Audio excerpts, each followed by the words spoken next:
Hello everybody. Hope y'all having another blessed day.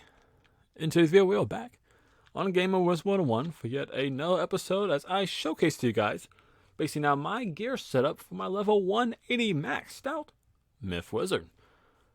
So don't mind, sit back, relax, and let's get into the aggro build. So if I'm being a hitter on my Myth. Alright. So starting off on my Myth. Alright, of course, Storm Weaving. Right, I'm marking 11,780 health, so a little bit more than my Fire Wizard. I'm marking 260 damage with 51 universal resist.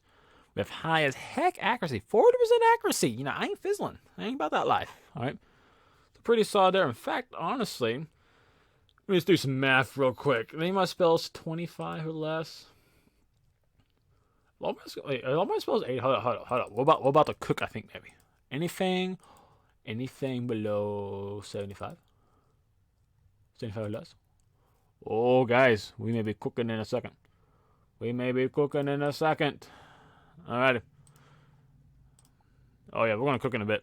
Alright, but we'll get to that later. I'll talk about that in a second. Alright, but the rest of the stats here, 875 critical, 556 blocks, not that best.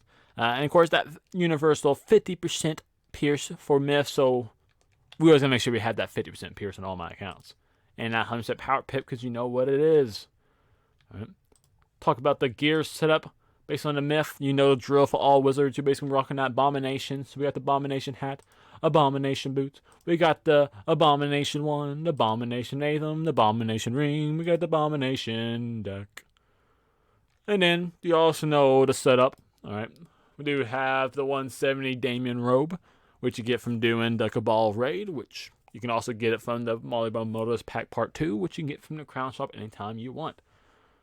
And then we do have the 180 version of the Ghastly Raid Amulet, which is still going to be the best amulet in the game. Gives you basically 11 resist, 525 health, and basically your own skull socketed, or your own skull basically blade, which is really nice to have as an option in your kind of item card deck.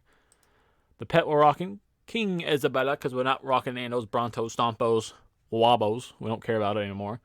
Alright, but we're also basically a Quint damage pet, all damage talents, with of course the blade for myself, because it's always nice to have on standby. Alright, so fall 5 damage right there. Alright, and then the mount, I just have a balance sculpture because I don't have the Myth sculpture and I don't care to try to get a better one. And I think 260 is perfectly fine too.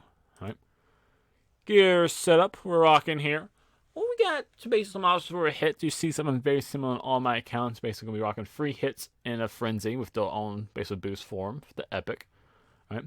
But speaking of which, of epic, since I have such high accuracy and I did not realize that, what I'll also be doing, I recommend doing, if you have the jewel, you can take off this triangle socket right there, I believe. That's 16% on that one. You can socket on a stronger epic, all right, which would be a free 15 epic would be in your item card pull down here, which I actually probably doing after this video. So you just have basically a stronger single hit, right? But the hits I have here, main one, if I'm farming here in Darkmoor, I'll probably be frenzying into an Orpheus Enchanted, which would be over 1,000 base AoE damage, which is really nice second turn. With its first turn hits, I can do Drop the Bear Beat, all right, which is 465 base, which is really nice. And though it's a lot legal at 290, but if I'm farming a place that has a cheat that always puts shields out for me, like spams Legion shields, this can be an option too, because it would basically remove the Legion shield before I have to hit into it. So I keep it there just for the heck of it. All right, but you can always take out one of these, put in a one hit, put in maybe a blade for yourself, and kind of go from there too. All right. So that is basically the main setup right there, for main hidden setup. And then switching to my support row. Alright, so you know what it's going to have to be. Have to at least be 70 resist. So first the health, 13,119 health. Pretty nice health on a Myth. 74 universal resist is really nice C2 for accuracy being very high up there. Alright, we do have 778 block. 53 outgoing, we don't really care about that. And 104 power pips. We got more than enough power pip to keep the fight going. Now for the gear setup.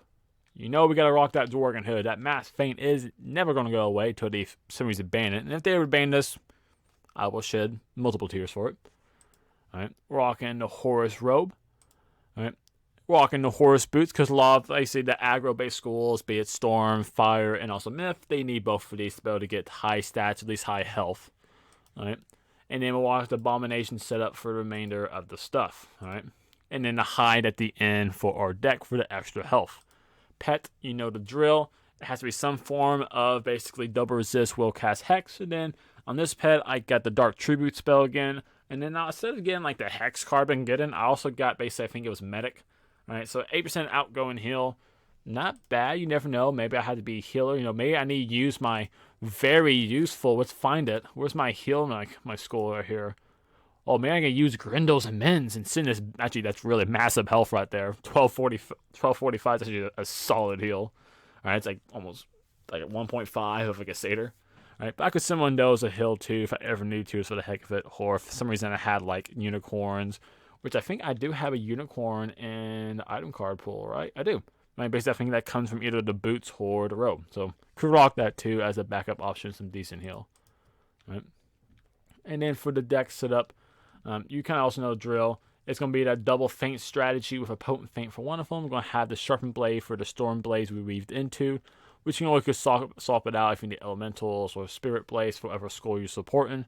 And then mass feint, because you know mass feint is broken as anything else. Right. But with that, that's going to do today's video, and I hope you guys enjoyed. If you did, please leave a like on the video, subscribe to my channel if you haven't already. Guys, help support me and helps me make more videos for you to enjoy. And then, of course, you know, if there's any videos you want to see on this channel, or anything Wizard101 related, you have questions about who want to see, put them in the comment section down below. It could pop up. Now, with that, I hope this week is blessed, and I hope to see you again in the next video. With that in mind, I'm out.